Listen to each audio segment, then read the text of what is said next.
En nombre del Padre, del Hijo y del Espíritu Santo. Amén. Amados hermanos, en nuestro Señor Jesucristo, este domingo de Pascua es la fiesta de las fiestas, el día más solemne de todo el año litúrgico, porque es el día de la resurrección de nuestro Señor, de la Pascua. Pascua quiere decir paso o tránsito, y es fundamentalmente el paso, el tránsito de nuestro Señor de la muerte a la resurrección. Solamente resucita quien muere, y como Él murió en la cruz por nuestros pecados, manifestando así de un modo sublime el amor que nos prodiga, sufriendo lo indecible, resucita al tercer día.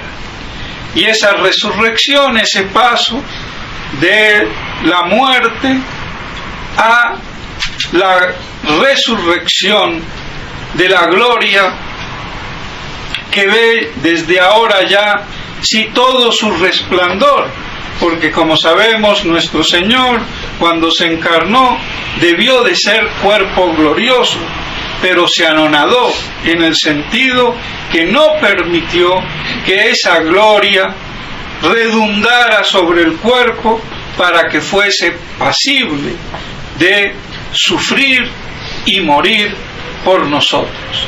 En ese sentido es que se dice propiamente que se anonadó, porque no permitió, como correspondía, que esa gloria inmortal redundara en su cuerpo. Si hubiera sido así, no hubiera podido haber pasión ni muerte, y por consecuencia no hubiera podido haber resucitado. Por eso entonces, con la resurrección de nuestro Señor, tenemos la confirmación del fundamento de nuestra fe, la divinidad de nuestro Señor. Y es un hecho histórico que no se puede rebatir ni refutar. Otra cosa es que no se le acepte, que no se crea, que se le rechace. Pero como hecho histórico no se puede desechar, porque entonces habría que desechar todos los hechos históricos que han acontecido, que tienen menos pruebas y corroboraciones de su existencia. Y pues bien, mis estimados hermanos, así nuestro Señor, resucitando, manifiesta que es Dios, que es el Hijo de Dios, el Verbo encarnado, el Mesías prometido por el Antiguo Testamento, y que ese Mesías es Dios mismo en persona, y que se hizo hombre, siendo verdadero hombre, sin dejar de ser Dios. Ese es un misterio inefable, tan inefable como el misterio inefable de la Santísima Trinidad. Si no hay Trinidad, no puede haber encarnación del Verbo, de la segunda persona. Por eso van intrincados y armonizados estos dogmas fundamentales, de los cuales derivan todos los otros. Y así nuestro Señor, en el domingo, que es el primer día de la creación, cuando dijo hágase la luz, el sábado era la conclusión, el descanso, el séptimo día, pero nuestro Señor quiso resucitar el día de la creación, el primer día, para restituir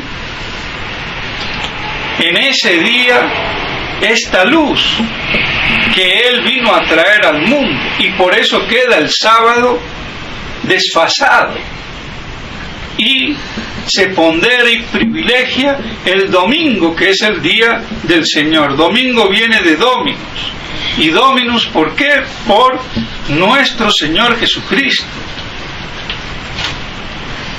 el dueño, el Señor de la tierra y de toda la creación. Y así privilegia de nuevo ese primer día, aunque sabemos que, según San Agustín, los 7 días de la creación son no 7 días de 24 horas, sino que, como él dice, Dios creó todo en un acto omnipotente, pero esos días fueron la manifestación de lo que Dios hizo en un instante, mostrándolo primero a los ángeles, con lo cual se habla de vespertino y matutino, ese conocimiento. Y lo que sí es evidente, que no pueden ser literalmente días como los nuestros de 24 horas, porque sencillamente fue el cuarto día que fue creado el sol, la luna, las estrellas y todo lo que alumbra en el firmamento. Por eso Santo Tomás toma muy en cuenta también esta idea de San Agustín y la pone y la presenta aún en contra de la opinión común de todos los otros padres de la Iglesia. Y creo que tiene San Agustín razón, porque en un solo acto todopoderoso queda más reflejado que hacer las cosas por etapas como a modo humano. Y así entonces él habla de la creación en potencia, es decir, muchas cosas no fueron creadas sino en su simiente, y por eso pudieron aparecer animales, árboles y cosas con el transcurso del tiempo.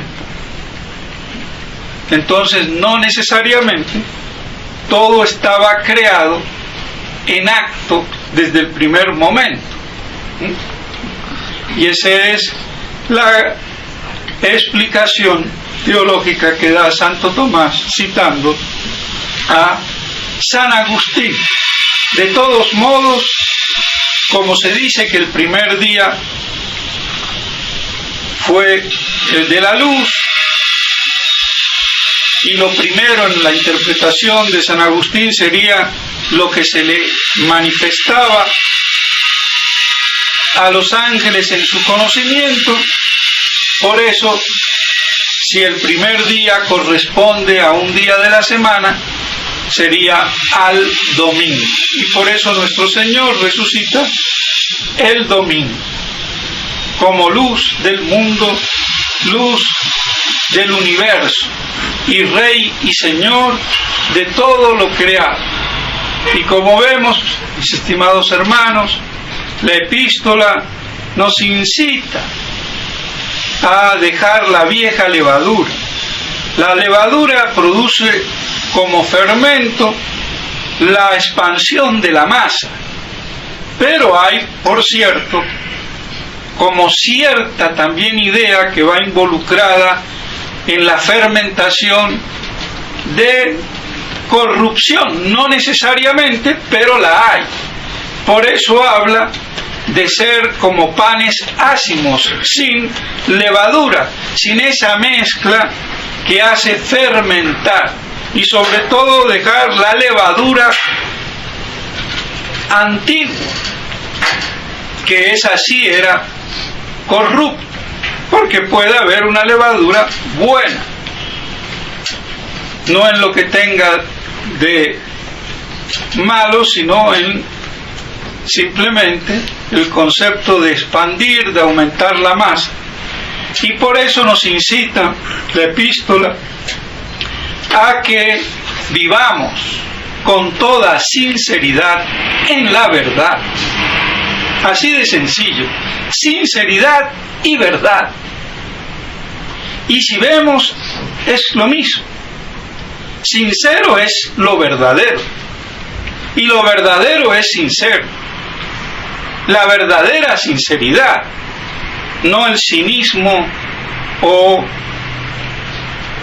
lo que a veces muchos creen que es sinceridad, decir sin ningún reparo lo malo que se hace sin tener ninguna vergüenza, porque eso no es sinceridad, es cinismo. Y vemos una vez más cómo entonces la vida del cristiano, del católico, es vivir así, con sencillez, sinceramente, y con verdad, y con la verdad por delante, primero con Dios, y de ahí con el resto del prójimo. Por eso no puede haber una caridad verdadera que no tenga su fundamento en la verdad. No puede haber un amor verdadero que no esté fundamentado en la verdad. Por eso Dios dice: yo soy la verdad. Y Santo Tomás de Aquino define la fe como el conocimiento de la verdad primera, primigenia. No se pone a decir sobrenatural, no, la verdad primera.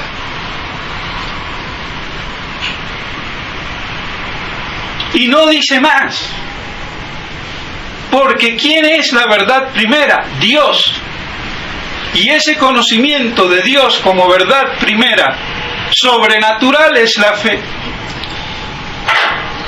Aunque también hay un conocimiento de Dios como verdad primera por la razón, cuando se conoce la existencia de Dios racionalmente, si la tenemos bien enfocada, y eso es lo que se llaman las pruebas de la existencia de Dios, de las famosas 5 vías o 5 caminos por los cuales la inteligencia ordenada, equilibrada, sin prejuicios, sin tonterías, concluye con la evidencia de la existencia de Dios. Y por eso, esa verdad primera, conocida por la revelación, es la fe. Porque no puede haber fe sin verdad, ni culto. Y de ahí la importancia, mis estimados hermanos, de tener estos conceptos tan fundamentales y primitivos.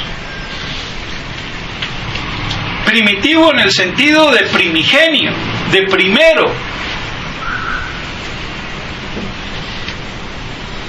Porque hoy vemos cómo todo se falsea, todo se acepta, conculcando la verdad. Todo hoy se acepta, e incluso se esgrime como un derecho en contra de los derechos de la verdad.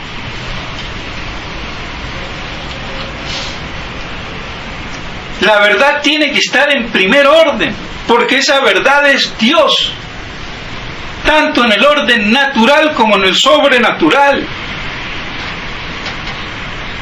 Y Él ha puesto en la naturaleza de cada cosa una finalidad, y eso no se puede conculcar.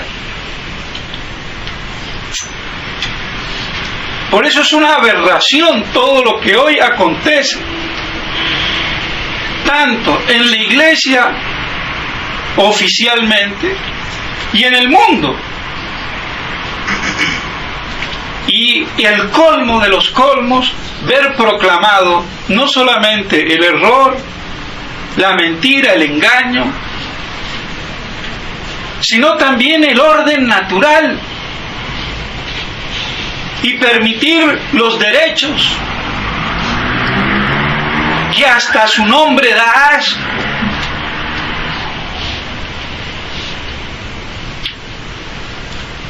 Y por eso hoy se pregona hombre con hombre, mujer con mujer, de igual manera, en sentido inverso y lo que sea. Eso es el colmo de la estulticia humana, y eso está erigido en derechos que todos los estados tienen que aprobar. Igual de aquel representante, sea rey, presidente, ministro, juez, diplomático o lo que fuera, que logre osar oponerse. Es increíble. Eso demuestra el deterioro conceptual, doctrinal.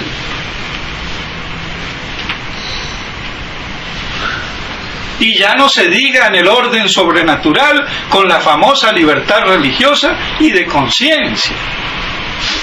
Yo soy libre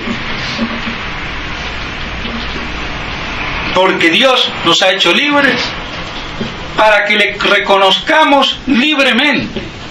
Si no lo hacemos, nos condenamos. Pero yo no soy libre de negar a Dios. Dios me dio la libertad para que cada uno conozca con la luz de la inteligencia, adhiriendo a la verdad que es Dios, y no como los animales que no conocen. Entonces el hombre, por ser inteligente y libre, conoce su fin último y se dirige a él con autonomía, con señorío, como persona inteligente, y no como un animal bruto que cumple instintivamente con su finalidad sin saber para dónde va ni de dónde viene. Pero erigir la posibilidad del mal, porque la libertad es defectible por naturaleza, la única libertad indefectible por naturaleza es Dios, la divina. Toda otra libertad fuera de Dios, creada, es por definición defectible. Y en esa defectibilidad se posibilita el error. Pero no quiere decir que la libertad está para errar, sino todo lo contrario. Y hacer de esa posibilidad del error un derecho de mi conciencia, para que yo adore al Dios como a mí se me venga en gana o me lo imagino en mi supina ignorancia. Es el colmo. Y eso es lo que hace el ecumenismo. Libertad religiosa, todos iguales. No lo vemos a Francisquito, el payasito, lavándole los pies a mujeres. Los apóstoles son hombres, no son mujeres. Y no son de cualquier religión, son católicos. ¿Qué nos está diciendo? El tonto judaizante o no se da cuenta, o es un perverso sin ningún reparo.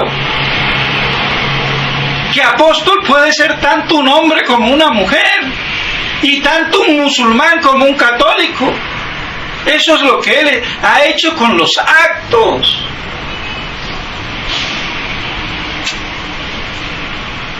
Parece que no fuera muy significativo y importante, pero tiene una trascendencia. Las cosas en la iglesia tienen una razón de ser. Las mujeres leyendo la epístola. Cuando la mujer no tiene cátedra pública nunca, porque su ámbito es el privado, la familia. La Virgen María nunca habló en público a nadie. Porque la función de la mujer es dentro del hogar, es doméstica. No existe la mujer pública, salvo la ramera.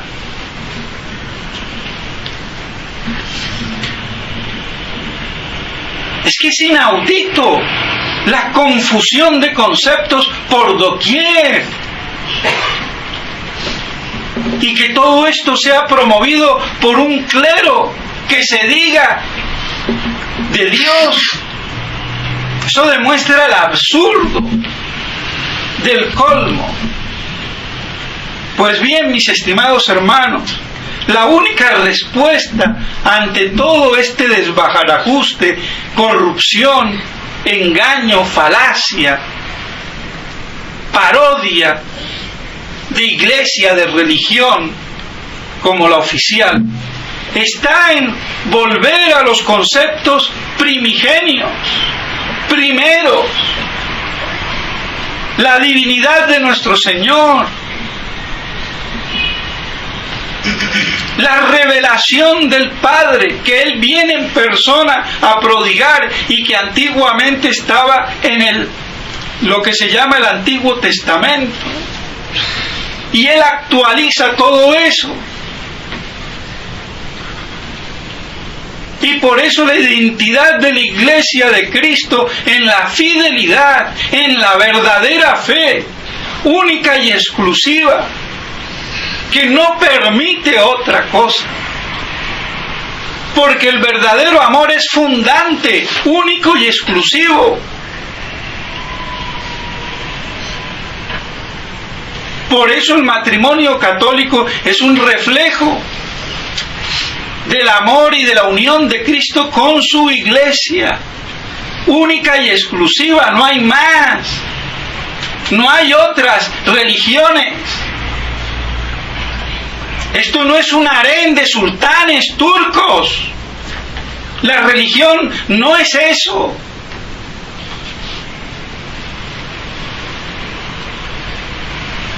Y ya sabemos todo lo que es un harén, donde hay una reina privilegiada, pero no la mujer única y exclusiva. Y todas tienen derechos, más o menos, pero todas. Y todas satisfacen al rey y su placer. En eso han convertido con la libertad religiosa, que la religión católica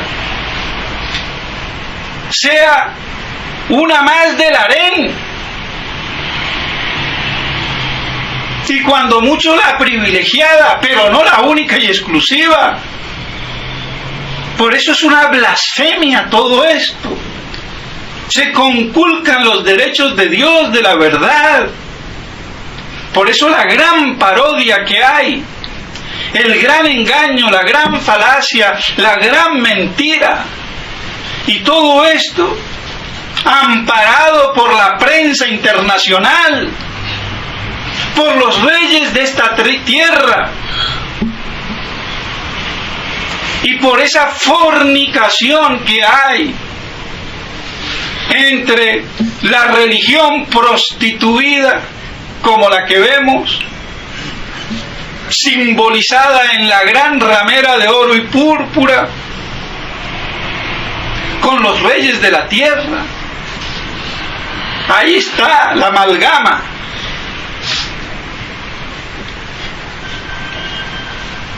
Eso fue lo que le asustó al virginal San Juan.